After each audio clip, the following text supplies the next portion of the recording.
obviously everybody on this call is a college graduate because we were all here because we went to college together. That there is a whole population of people in this country who feel left out by all the changes that have occurred, the globalization, the technology, jobs that are disappearing in different communities. They want to start a business. They can't get funding unless you live in New York, Massachusetts, or California. You can't get it if you're Black or if you're a woman. So there are all these people who feel left out of the energy of what's happening in the country. And I think last time you could have voted for Trump, I think, because maybe somebody needs to throw a middle finger up at all these elites who are sitting around, enjoying themselves while the rest of us are starving. And Donald Trump seems like he's willing to take on these guys and be my advocate. I think that's a tougher case to make now that we see like what his game plan really is and the racialization of that game plan. But I think we can't. I think we do have to wrestle with how it is that those of us who are progressive, and certainly those of us who are educated, are trying to figure out what is it that we're going to do in the society to benefit the people who don't think they have any path to the kind of lifestyles that many of us live. And I just think that is something that is real. Jamal, absolutely real. Jamal, you and I talked about this when in 2016, and you said it was going to be a problem for Trump to say to our community, "What do you have to lose?" And this is what you were talking about. Like there is something, and I think someone recently said to me about the Black men or the Black people that are looking at Trump or not necessarily understanding why it's important to vote for Biden-Harris or have Democrats in the House and Senate. So think if you haven't gone to that same person that Jamal said, that you haven't gone to college, you're working paycheck to paycheck, minimum wage, this kind of thing. You voted for Barack Obama because everybody said that was the right thing to do. And you had very high hopes that your personal situation was going to change. Now, Barack Obama did a lot of things. We had a lot of strengths in the economy, a lot of positive movement, but some of our cousins who may fit into this, some of the people that we know are sort of still in that same place. And they go, well, you told me I needed to go vote for a Black person, a Black man, Barack Obama, and that was going to change things for me. And now you're telling me, and then Trump asked me, what do I have to lose? I kind of see a little bit of what I have to lose. And now you're telling me I have to get out there every year and support Joe Biden, this white man, and that's going to change it for me. And I think to Marima's point, we've got to figure out how to connect the dots for people and how for them to understand what politicians are doing, what government does, how does it work for them? And there's a little glimmer of hope, and this is something I wanted to mention before, which is if you look at what happened in Ferguson, to Marima's point, people have to vote every year and they have to get engaged, not just for the president or even the governorship. Like, look at how much it matters, these sheriffs, these police chiefs, these county administrators, these secretaries of state, the head of the PTAs, look at how much it actually matters. And this is where we have to start making things really connect the dots for those people so they understand why having Speaker Pelosi is important if you want to increase the minimum wage that's going to put more money in your pocket. Like why it matters to have the Congress blue, because there is consensus amongst Democrats that the minimum wage needs to be increased now. Yeah. For example. I'm sorry, George, I'll let you get in here. It does beg the question, let's say Donald Trump loses in November. Is Trumpism dead, or are we still going to be dealing with this same level of kind of rancor and anger that we're seeing from some quarters of the country? George? I think we are, and I actually am picking up to your question, Jamal, with a friendly amendment to my sister, Nicole. I feel like the other piece of this is that it is, Trumpism absolutely is not going to be dead. But we knew that Obama wasn't going to be post-racial. I think that what we will have to do that's different is if we do get the blue tsunami, that is a possibility, and I think it's real. I really do. I mean, particularly when you look at these state Senate races, the Senate races, boy, I really do think it's possible. We get the blue tsunami. What we won't do this time, I hope, is go in and play nice when we have an agenda to win. And what we have seen is that's exactly what Republicans did on getting this woman through on the Supreme Court. That's exactly what they did. They lied to everybody. No, no, no, no, no. Mitch McConnell stood up there and said, absolutely, this is an election year. We shouldn't do this during an election year, blah, blah, blah, blah, blah. And I think that so I know there's another question that we're going to prompt on the stacking. He shouldn't answer that question yet because we don't know what they're going to do. But I think we better use every tool in our bench. If we get if we get the sweep that we think we can get, we better use every tool we have to actually win and make progress. And I think Black people are going to hold us accountable to it. Every constituency group is going to absolutely hold them accountable to it. I mean, the feet are to the fire. The reason you hold your fire before the man gets elected is because when he gets elected, if you've actually been an ally, if you've supported the PACs that have supported him, you're actually in these political conversations with his staff people. By the way, they're already staffing up. They already know who's coming in. They're already starting to think about appointments, and there are 3,800 appointments possibly that one could be involved to. So I encourage you to learn about the appointment process. So once you get to that place and the line is crossed and inauguration happens on the 19th, they better deliver.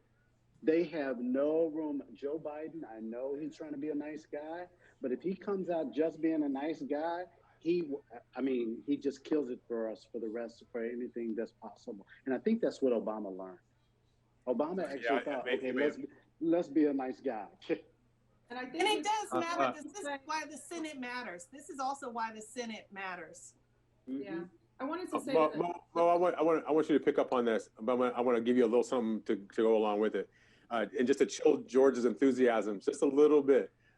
We are seeing, while there's a lot of people who are turning out who look like us, standing in line, and they make for good television pictures as people are circling around voting booths, we are seeing there was an over registration from non-college educated whites who broke last time for Trump 70-30.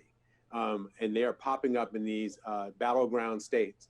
So the Republicans have not been asleep while Trump has been doing the crazy. They've been registering more people like the ones that really like him. They've been getting a lot more of those folks to show up in this election. So it's not over yet. Mo? Yeah, no, absolutely. Yeah, like that's why when you first started out the entire conversation about should we believe that Biden is winning, I said that I won't make that decision, say that has happened until it happens, is because that is true. When we see those numbers, of people in line, and I'm always scanning the TV looking to see if it's Black folks or whatever, there's just as many white folks in the suburbs doing the same exact thing. And the thing that we know different this time only is that in 2016, Black people did not show up in great numbers, and it was still very close between Clinton and Trump. So you would just, common sense would tell you that if we showed up in record numbers, that obviously we could win this thing, which I believe we can, and I pray that we will. But I wanted to say something Nicole said about that. It's at the PTA level, and it's at the school board level, and all that. The thing that we will miss is if we don't deep dive into that once we do have a victory. And if we allow this momentum to not become hyper local and get people understanding that the next issues are, redistricting and, knowing who you need to be looking out for in the next 2 years, because all of this has a huge effect on the very question you asked about, do Black men and do Black women think that their lives have changed at all? And the only way your lives change is if in your local neighborhood, your schools get better and your roads get better, or, something happens in your state, your healthcare gets better. That's how somebody measures if their lives are better, if the job rate in Georgia is better, not just nationally. Of course, it has an impact statewide, but right in Georgia, am I able to drive somewhere and get healthcare for my wife and we live somewhere rural? Those are the things that make people say, oh, when they ask me to come back and vote again, I'm going to come back and vote again because things did really change for me. Mm-hmm. That's the difference. And it doesn't happen in national, big national ways when a new president comes. It happens at the local level. And so that is what I want to see happen when this is over.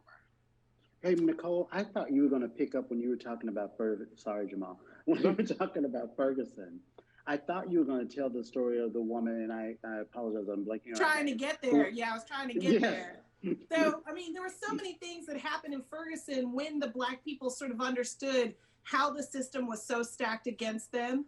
And someone sort of woke them up and said, listen, you have the numbers here. They have a Black mayor now. They have a young Black woman who just unseated an incumbent Democrat, that she's going to go there with all of this energy. They changed their political power structure in Ferguson after, you know, what happened with Michael Brown, because someone said, you have the numbers, you need to vote.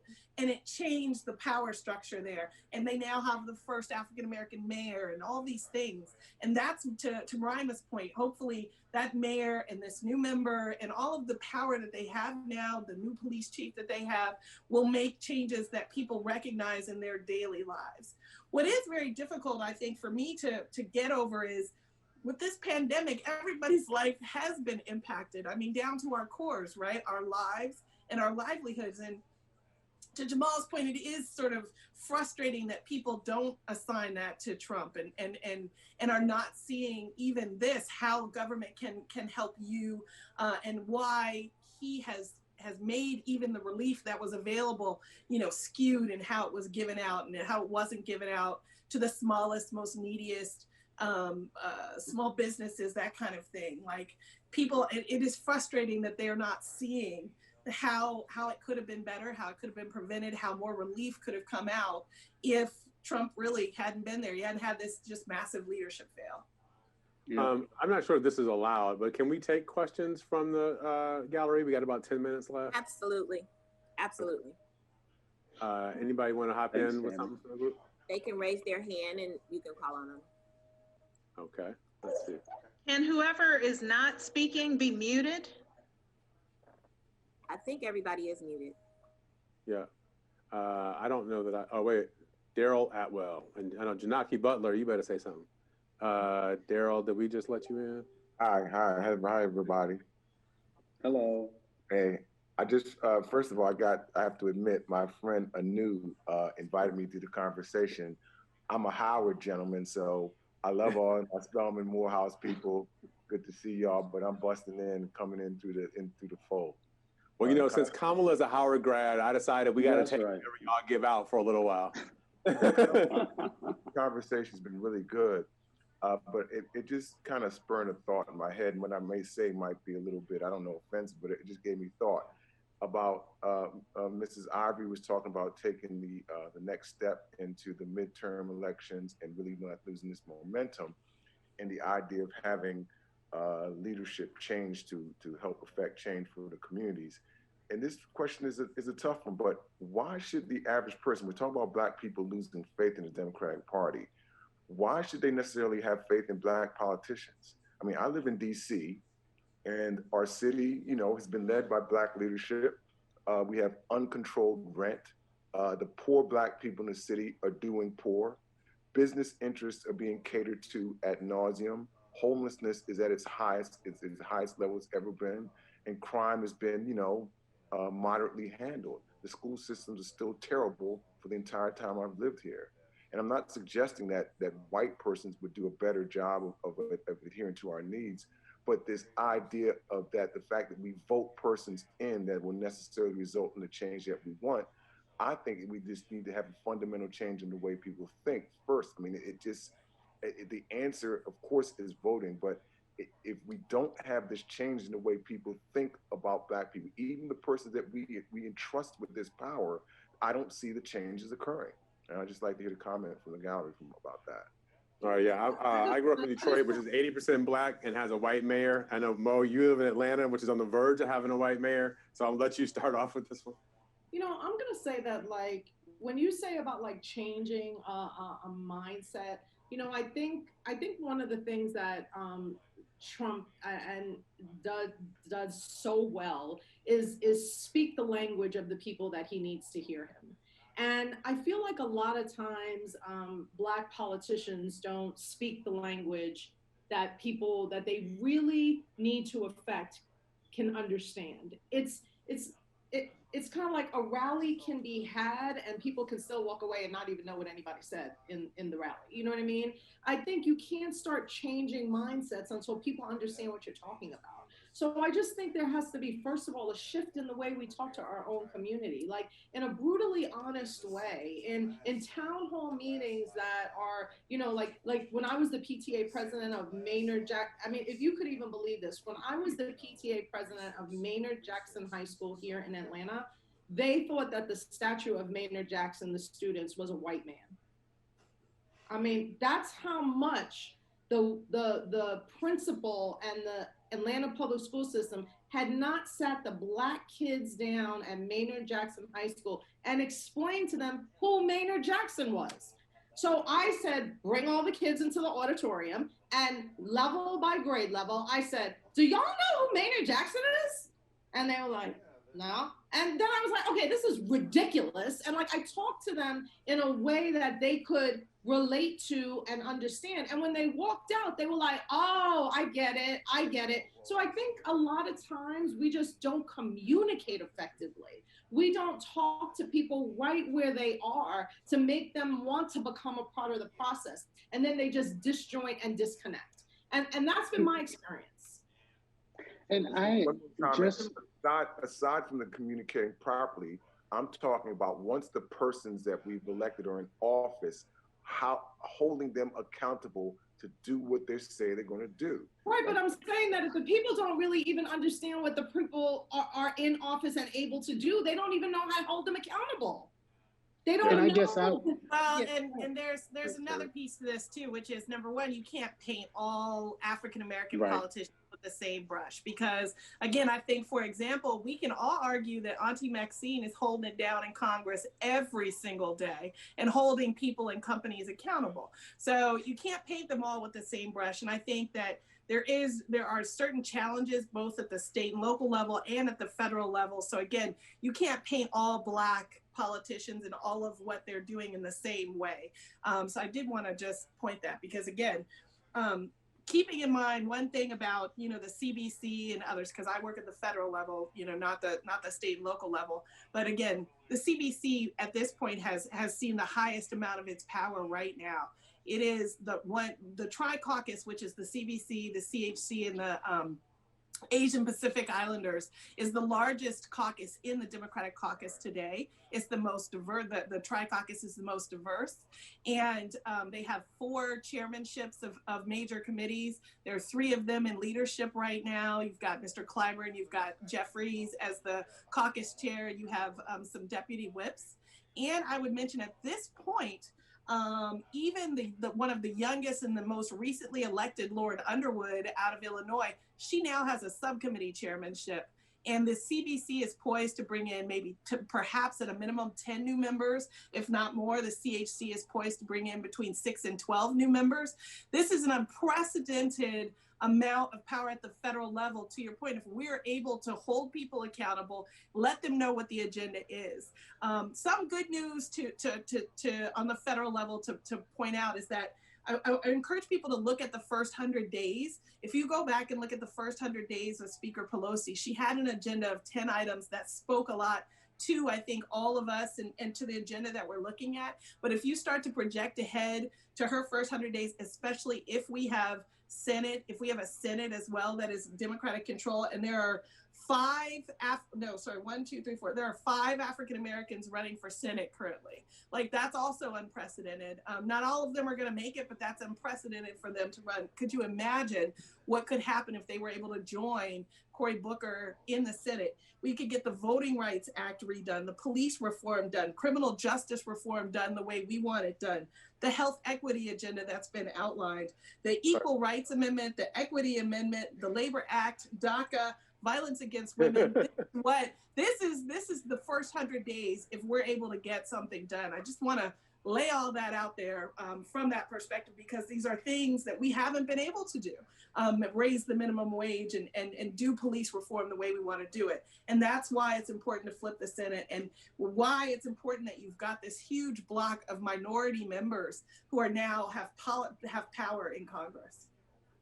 And very quickly, because I know you're trying to get us. I just want to say real quick, though, I really feel Daryl's question, though. Because I feel like Daryl's asking about like the folks in the hood and like all that, like who are not responding to, like, with all due respect to everything Nicole said, like, they're not having conversations around their kitchen table about DACA and, you know, and police reform. They want to know, like, how am I going to pay my bills tomorrow? When am I going to get up out the hood? Like, when, like, I respect that question, because that feels like so far away from flipping the Senate.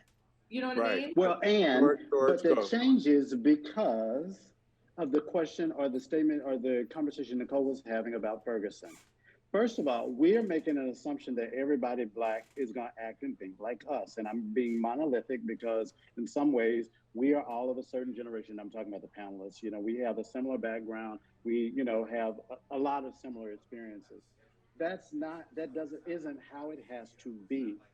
If you can show someone that a nurse in her community can actually be on the school board, can actually do things locally, her voice is going to come to politics and change the agenda.